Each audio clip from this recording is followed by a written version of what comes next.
आज जो हमारा कॉन्सेप्ट है समझने का, कानूनी खिदमत और लोक अदालत, यानी इस पूरे जो चैप्टर की हेडिंग है उससे आपको ये समझ में आ रहा होगा कि कानून की कुछ खिदमत हम लोग ले सकते हैं, और वो कैसी खिदमत होंगी और कौन लोग ले सकते हैं, ये लीगल सर्विसेज अथॉरिटी एक्ट में लिखा है।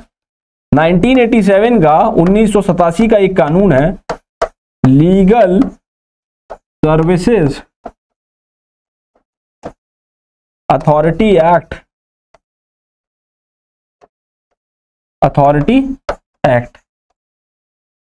1987 का कानून है लीगल सर्विसेज अथॉरिटी एक्ट। ठीक, इस कानून के तहत आपको मुफ्त कानूनी सहायता मिलेगी, फ्री में कानूनी सहायता और वकील मुकर्रर कराया जाएगा। क्यों कराया जाएगा? क्योंकि भारत का आईन यानी इंडियन कॉन्स्टिट्यूशन के आर्टिकल 39 में लिखा है फ्री लीगल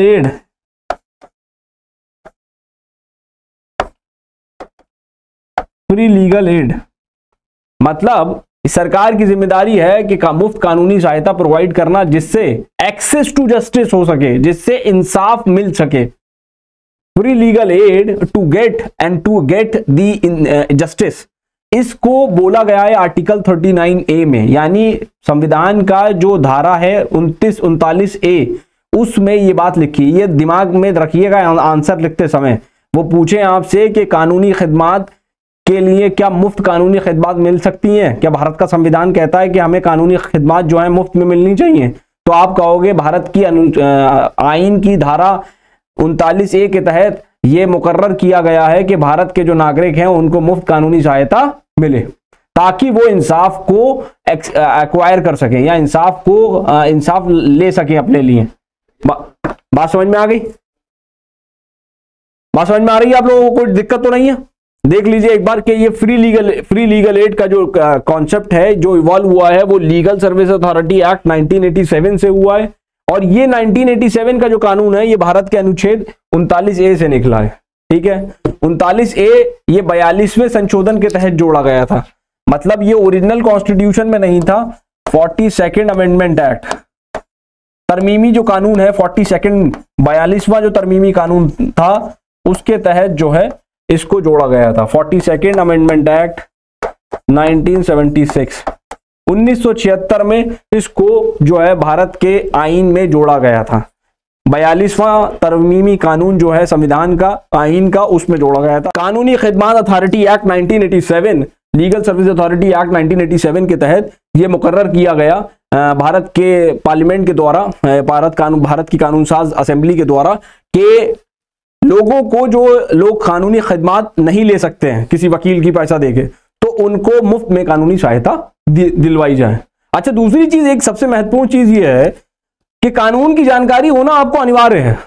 जैसे मैंने आपको पहले दिन बताया, पहली क्लास में, कि अगर आप हेलमेट बगैर लगाए बाइक चला रहे हैं और आपको कोई ट्रैफिक पुलिस वाले साहब पकड़ लेते हैं, तो आप ये नहीं कह सकते कि मुझे तो जानकारी नहीं थी कि हेलमेट पहन के ही बाइक चलानी है।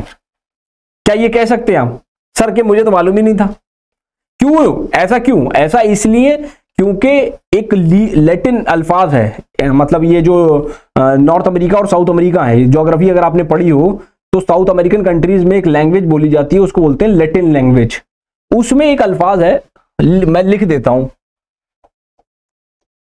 इग्नोरेंशिया जूरिस नॉन एग्जीक्यूसेट।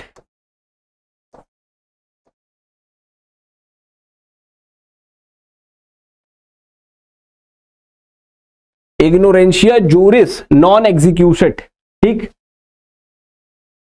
इसका मतलब होता है, इसका मतलब अंग्रेजी मतलब है इसका ignorance of law is no excuse. इसका मतलब उर्दू तर्जुमा यह है कि कोई व्यक्ति, कोई शख्स या कोई फर्द ये कहे कि मुझे कानून की जानकारी नहीं है, तो वो इस तरीके का कोई भी जो है दिफा नहीं ले सकता कि भाई मुझे नहीं मालूम थी कि ये कानून है। तो ये लिख लीजिए, ये अल्फाज भी कहीं एग्जाम में कहीं लिख दीजिएगा, ये शब्द भी, ये अल्फाज, ये लाइन जो है, इग्नोरेंशिया जूरिस नॉन एग्जीक्यूसेट, ये सी है। ठीक है, और ये यू है। IGNOR इग्नोरेंशिया जूरिस नॉन एग्जीक्यूसेट, इसका मतलब है, इंग्लिश तर्जुमा, इंग्लिश वर्ड लिख देता हूं, ignorance.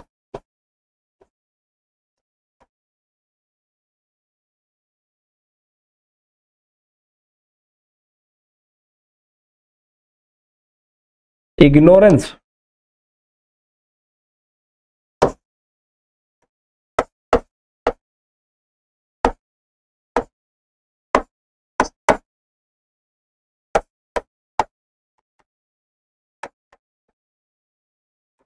Ignorance of law is no excuse, यानी कानून की ना जानकारी या कानून की कोई जानकारी अगर आपके पास नहीं है तो आप ये नहीं कह सकते कि इसके लिए तो मैं इसके अंदर तो पनिशेबल नहीं होऊंगा या मुझे इसकी सजा नहीं मिलनी चाहिए क्योंकि मुझे इसकी जानकारी नहीं थी। तो कानून की जानकारी देना भी लीगल सर्विसेज अथॉरिटी एक्ट का काम है, यानी कानूनी खिदमत अथॉरिटी एक्ट का ये भी काम है कि कोई जो कानून है उनकी जानकारी भी लोगों तक पहुंचाई जाए। समझ में आ गया? लीगल सर्विस अथॉरिटी एक्ट के अंदर सरकार की जिम्मेदारी है कि सरकार कुछ ऐसे लोगों को जो है तैयार करेगी जो लोगों को जा जाके बताएं कि ये कानून बनाया गया है कानून साज असेंबली द्वारा, और वो पार्लियामेंट ने जो कानून बनाया है उसको आपके खिलाफ या आप उसको ऐसा इस्तेमाल कर सकते हैं। मतलब जैसे पॉक्सो का कानून है, बच्चों के साथ कोई किसी ने जो है गलत काम कर दिया, ठीक, या बच्चों के साथ किसी ने रेप कर दिया या किसी औरत के साथ रेप हो गया, तो ऐसे सिचुएशन में, ऐसे केसेस में उस कानून की जानकारी देना, ये जानकारी देने का काम भी लीगल सर्विसेज अथॉरिटी एक्ट का है। दहेज के मामले में अगर किसी शौहर ने किसी बीवी को मारा तो उसके लिए दहेज प्रथा का कानून है। बच्चों की जो है, बच्चों के साथ कुछ गलत काम हुआ है तो उसके लिए पॉक्सो का कानून है। फिर जो है आपका राइट टू इंफॉर्मेशन हमने पढ़ा RTI एक्ट पिछले क्लासेस में, तो उसकी जानकारी देना ये लीगल सर्विसेज कानूनी खिदमत अथॉरिटी एक्ट का काम है। अब ये करेगा कौन, चलाएगा कौन? कानूनी खिदमत अथॉरिटी एक्ट के अंदर एक अथॉरिटी बनेगी, हर जिला लेवल पे, तालुका लेवल पे, जिला लेवल पे एक स्तर कमेटी बनेगी जिसको बोला जाएगा डिस्ट्रिक्ट लीगल सर्विसेज अथॉरिटी, जिसको बोलेंगे, क्या बोलेंगे, जिला लेवल की कमेटी। एक जिला लेवल की कमेटी बनेगी, एक तालुका लेवल की कमेटी बनेगी। जो जिला लेवल की कमेटी होगी, जो जिले का डिस्ट्रिक्ट जज होगा वो उस कमेटी को हेड करेगा, या सीनियर मोस्ट जज होगा जो जिसको जिला जज बनाएंगे। तो उसकी जिम्मेदारी होगी कि कानून की जानकारी, जो भी कानून भारत के आईन ने भारत के पार्लियामेंट ने बनाए हैं, वो कानून की जानकारी देना, लोगों तक पहुंचाना, ये जिम्मेदारी भी लीगल सर्विस अथॉरिटी एक्ट के अंदर आयद की गई है। किसकी? सरकार की, या जो मुलाजिम है कोर्ट के, अदालत के, उनकी जिम्मेदारी है कि वो बताएंगे। उसमें वो कुछ वकीलों को भी रखते हैं, बच्चों को भी ट्रेनिंग देते हैं, लॉ स्टूडेंट्स जैसे आप जैसे लोग हैं उनको भी ट्रेनिंग दी जाती है कि आप जाके लोगों को बताएं कि इस तरीके की जो है कानून है और इस तरीके के कानूनों में आपका ये फायदा है, ये नुकसान होगा अगर आप इस तरीके के कुछ अपराध करते हैं। फिर जैसे मैं एक मसला बताता हूं, एक शख्स हैं जिन्होंने बिजली का बिल अदा नहीं किया,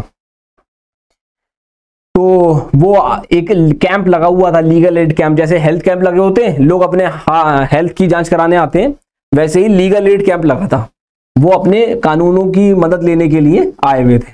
उन्होंने कहा जनाब मेरा बिजली का बिल जमा नहीं हुआ है और बिजली का बिल 5 लाख रुपए का है और मैं इसे जमा तो करना चाहता हूं लेकिन मेरे पास जनाब पैसे नहीं है। तो उन्होंने कहा जनाब आप एक काम करिएगा, लोक अदालत जो है, हर जिले में एक लोक अदालत होती है, आप लोक अदालत को आ जाइएगा सैटरडे वाले दिन, और जो है वहां पे हम लोग इसको बैठ के डिस्कस कर लेंगे और इसको निपटवा देंगे। ठीक, तो कानूनी खिदमत अथॉरिटी एक्ट के तहत आप जो है क्या कर सकते हो, आप उसको कानूनी खिदमत भी बता सकते हो कि ये कानून आपको जो है राइट देता है, ये हुकूक देता है। वन टाइम सेटलमेंट की स्कीम वो बता देंगे और लोक अदालत के जरिए उनका जो ये है क्या कहते हैं बिल है वो अदा हो जाएगा।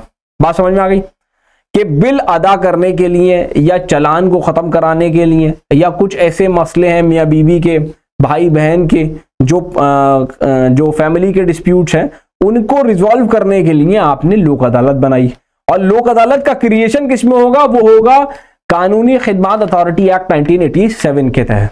ठीक, वो इसी कानून के तहत आएगी। अब प्ली बार्गेनिंग, जैसे मैंने आपको बताया, प्ली बार्गेनिंग क्या है? प्ली बार्गेनिंग के तहत जो ऐसे मामले हैं जो छोटे पेटी ऑफेंसेस हैं, छोटे मुकदमों को बोलते हैं पेटी ऑफेंसेस, PETTY, पेटी ऑफेंसेस, उन मुकदमे में आप क्या कर सकते हो? आप जाके अदालत के सामने, अदालत जब ये पूछे कि डू यू प्लीड गिल्टी, क्या आप अपना जुर्म कबूल करते हैं, तो अदालत कहे, आपने कह दिया yes I do plead guilty, however I should be granted a minimum punishment, मुझे जो है कम से कम पनिशमेंट मिलनी चाहिए, ठीक। तो ऐसे मामले में वो प्ली बार्गेनिंग का कॉन्सेप्ट है। बार्गेन का मतलब क्या होता है? बार्गेन का मतलब होता है आप नेगोशिएट करोगे, मतलब आप कोशिश करोगे कि जज साहब से, बार्गेन क्या, जैसे सब्जी वाले के पास गया कोई सब्जी खरीदने के लिए, उसने कहा जनाब टमाटर जो है 50 रुपए के हैं, और उसने कहा नहीं जनाब 50 के तो बहुत महंगे, आप ऐसा करो 40 के दे दो।